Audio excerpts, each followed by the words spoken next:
안녕하세요. 약사 베이스맨입니다. 최근에 오미크론에 감염되었던 제 지인들이나 온라인을 통해 많은 분들의 경험담을 들어보면 모두가 한결같이 호소하는 이야기가 있습니다. 목이 너무 아프다, 목이 찢어질 듯 아프다는 이야기인데요. 오미크론에 확진되고 재택치료를 겪었던 대다수의 사람이 자가격리 일주일 중 적어도 이틀 이상은 극심한 목 통증으로 고생했다고 말씀하십니다.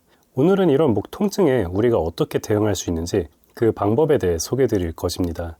최근에 같은 내용으로 영상을 올렸었는데 알 수 없는 이유로 영상의 게시가 중단되었습니다. 그래서 다시 올리는 김에 몇 가지 내용을 추가하고 설명을 조금 덧붙였습니다. 당시에 영상을 보셨던 분이라면 오늘 내용을 그냥 패스하셔도 좋고 가볍게 시청하시면서 추가된 내용에 대해 확인을 해보셔도 좋을 것 같습니다. 주의하실 것은 코로나로 인한 증상에 대응하는 가장 첫 번째 원칙은 바로 방역수칙을 준수하는 것, 그리고 의료진과의 실제 진료를 통해 정확한 진단을 받는 것입니다.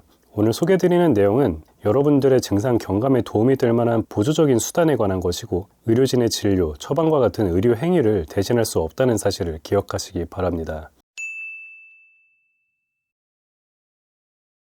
자, 오미크론으로 인한 인후염 증상, 목 통증 해소에 도움이 되는 몇 가지 의약품을 먼저 소개드리도록 하겠습니다. 오늘 소개드리는 모든 약들은 처방전 없이도 근처 약국에서 바로 구매할 수 있습니다. 가장 먼저 준비해야 할 약은 당연히 바로 진통제입니다. 제 지난 영상들을 보셨다면, 그리고 그 영상들을 통해 상비약을 구비하셨다면 여러분은 두 가지 종류의 진통제를 확보하고 계실 것입니다. 바로 아세트아미노펜 계열 진통제, 즉 타이레놀 같은 약과 이부프로펜으로 대표되는 소염 진통제인데요. 단순한 두통이나 발열 때문에 진통제를 복용하신다면 어떤 종류의 것을 먼저 복용해도 상관없지만 목 통증 때문에 약을 복용하실 경우 아세트아미노펜 성분 약보다 소염 진통제를 먼저 복용하시기 바랍니다. 소염 진통제는 일반적인 복용량에서 아세트아미노펜보다 진통 효과가 강하고 아세트아미노펜에는 없는 소염작용이 있어서 염증을 효과적으로 제어할 수 있습니다. 많은 분들께서 흔히 사용하는 이부프로펜, 덱시부프로펜, 나프록센 성분이 대표적인 소염 진통제입니다. 통증과 염증 완화를 위해서는 어떤 성분을 복용해도 상관없습니다. 소염 진통제 중에 어떤 제품은 사탕처럼 입에서 녹여 먹도록 나오기도 합니다. 젠스트린이나 모가프텐, 스트랩실 같은 약이 이런 제품인데요. 몇몇 분들은 이런 제품이 약이 아니라 사탕이라고 오해하기도 하시는데 이건 엄연한 의약품입니다. 플루르비프로펜이라는 이부프로펜과 유사한 성분의 소염 진통제가 포함되어 있습니다. 우리는 이렇게 사탕처럼 녹여 먹도록 나오는 의약품을 트로키제라고 부릅니다. 일반적인 진통제는 효과가 나타나기까지 빨라도 30분, 늦으면 1시간까지 기다려야 합니다. 약물이 위를 지나서 소장에서 흡수된 다음 간을 거쳐서 혈액에 도달한 뒤에나 약효가 나타나기 때문이죠. 하지만 트로키제는 알약이 입에서 녹는 과정에서 약물이 통증 부위에 도착해 즉각적으로 소염 진통 효과를 나타냅니다. 당장의 목 통증을 해결하는 데에는 꽤 훌륭한 역할을 할 수 있습니다.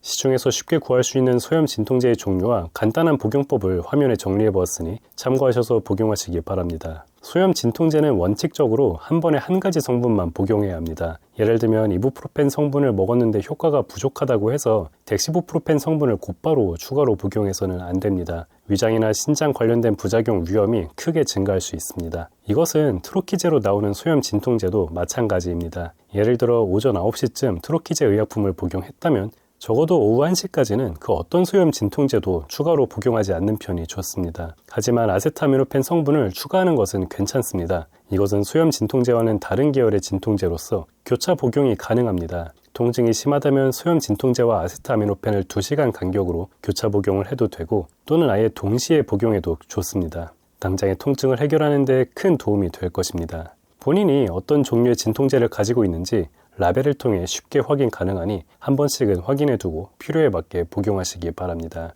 확진된 이후 병원에서의 진료를 통해 의약품을 처방받은 경우에는 어떤 종류의 진통제가 포함되어 있는지 확인해야 합니다. 약봉투를 통해 확인이 어렵다면 처방을 발급한 병원이나 조제한 약국에 처방된 것이 어떤 진통제인지 추가로 복용해도 괜찮은 진통제는 무엇인지 문의해 보시기 바랍니다.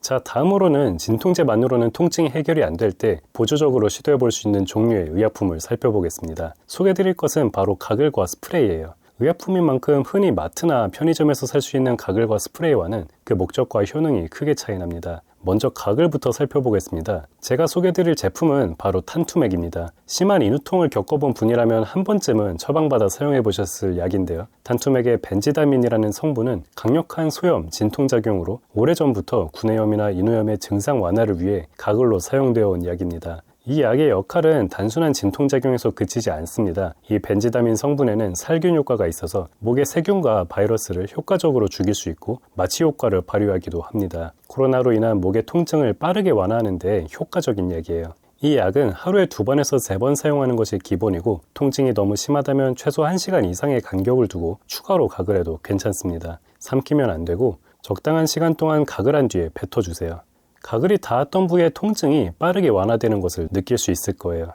가글을 하고 나면 입안이 얼얼해질 수 있는데 그것은 벤지다민 성분의 마취 효과로 인해 나타나는 증상으로 정상적인 작용이니 걱정을 안 하셔도 괜찮습니다. 만약에 주변 약국에 탄투맥이 없다면 벤지다민 성분이 포함된 다른 약을 약국에서 구매하셔도 괜찮습니다. 최근에는 이 벤지다민 성분이 포함된 가글이 휴대용 스틱 포장 제품으로도 나왔으니 이런 제품을 이용해 보시는 것도 좋겠습니다. 그리고 스프레이로 나오는 탄툼도 탄툼 가글과 동등한 효과를 기대할 수 있으니 참고하시기 바랍니다. 자, 다음으로 스프레이 제품을 살펴보겠습니다. 코로나가 유행하기 한참 전부터 인후통의 완화 목적으로 사용되던 의약품 스프레이 제품들이 있습니다. 바로 모겐 스프레이와 베타딘 스프레이예요. 코로나가 유행한 이후로 더욱 유명해진 제품들인데요. 이 제품들은 살균 작용을 통해 염증의 원인이 되는 균을 제거해서 통증을 완화하는 역할을 하게 됩니다. 아무래도 순간적인 진통 효과는 탄투맥보다 떨어질 수 있겠지만 더 사용하기 편하고 탄투맥과 함께 사용할 수도 있습니다. 모겐과 베타딘 중 어느 제품을 사용해도 상관없습니다. 거의 같은 방식으로 작용하는 약이니까요. 주변 약국에서 쉽게 구할 수 있는 제품을 선택하시면 됩니다. 오늘 소개드린 소염 진통제와 가글, 스프레이까지 3가지 종류의 약들은 모두 주변 약국에서 쉽게 구할 수 있고 안전하고 또 상당히 유용합니다. 코로나로 인한 목 통증뿐 아니라 평소에 쉽게 목이 붓고 따가워지는 분이라면 하나쯤은 곁에 두고 사용한다면 일상생활에서의 컨디션 유지에도 큰 도움이 될 것입니다. 저 같은 경우에도 말을 많이 하는 직업이다 보니 모겐이나 베타딘 스프레이 하나 정도는 항상 옆에 두고 틈틈이 사용하고 있습니다. 다음으로는 앞서 소개드린 내용에 곁들여서 집에서 간단히 시도해 볼 수 있는 몇 가지 팁에 대해 알려드리겠습니다. 첫 번째는 바로 소금물을 이용한 가글입니다. 소금물 가글은 인후염으로 인한 통증을 가라앉히는 데 효과적이면서도 굉장히 쉽고 간단합니다. 먼저 소금물을 준비해야 하는데요. 티스푼 절반 정도의 소금을 준비해서 미지근한 물 1컵에 녹여줍니다. 여기에서 1컵이란 약 200ml 정도 되는 용량으로서 일반적인 자판기에 있는 종이컵 1컵을 생각하시면 되겠습니다. 소금이 완전히 녹은 후에 가글을 해주시면 됩니다. 제가 바로 전 영상에서 소개드린 기침 완화를 위한 소금물 가글과 완전히 동일한 방법입니다. 소금물 가글이 목을 오히려 건조하게 피해야 한다는 주장도 있습니다. 하지만 소금물 가글을 하루 종일 하는 것이 아니라서 걱정하지 않으셔도 괜찮습니다. 소금물을 이용한 가글은 여러 전문 매체와 ICSI의 호흡기 질환 진단과 치료 가이드라인에도 소개되어 있는 안전한 방법입니다. 너무 높은 농도의 소금물로 가글하거나 소금을 완전히 녹이지 않고 가글하거나 또 너무 자주 가글하는 것만 피하면 안전하게 도움을 얻으실 수 있을 것입니다. 그리고 충분한 양의 물을 섭취하는 것 또한 잊지 않아야 할 것입니다. 목이 건조해지면 목의 염증과 통증이 쉽게 가라앉지 않습니다. 그리고 수분 보충이 부족하면 회복에 필요한 면역 기능이 올바르게 발휘할 수 없을 것입니다. 충분한 수분 보충, 그리고 습도 유지는 호흡기의 건강을 위해서는 항상 기본적으로 지켜줘야 하는 요소입니다. 자, 이렇게 요새 많은 분께서 겪고 있는 오미크론으로 인한 목 통증을 효과적으로 완화할 수 있는 수단으로서 몇 가지 의약품과 팁에 대해 알아보았습니다. 코로나로 인한 증상을 해결하기 위해서는 반드시 방역 수칙과 전문 의료진의 판단을 우선시해야 한다는 점을 기억하시고 오늘 소개드린 방법도 참고하셔서 부디 빠르게 건강을 되찾으시길 기원합니다. 자, 오늘 내용은 여기까지고요. 도움이 되셨다면 구독과 좋아요 그리고 알람 설정 부탁드립니다.